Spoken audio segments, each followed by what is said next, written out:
Superstar investment, the new Hausa Sieries film. Daga ta TJ. Na faɗa muku ina son ta ina ƙaunarta kuma sai na same ta.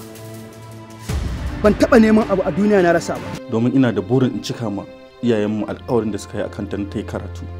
Na kamu da san ɗalibi a cikin makarantar nan. San Sieries ya farmake ni.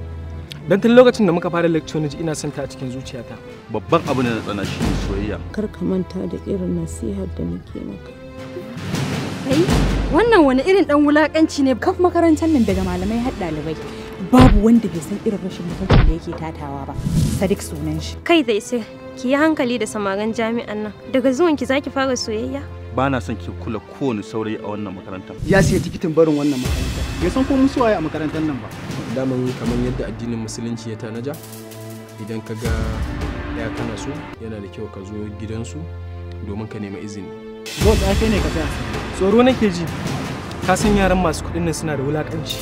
Ka san iyayenmu sun ce labarin zuciya a tambaye fuska. Farmakin is all about love between the rich and the poor. Blesses the trials with yet another block booster. A love is a seed that can germinate in any types of soils, even on the rock. Farmakin Na rantsa da sarkin da ke busa ni tashi. Ko gwamna ne da kansa. Zan keta masa gidan mutunci domin in kare nawa. Haka irin bakakken kallon da take maka. Wallahi dole ka nuna mata Gamji University ta kace wallahi.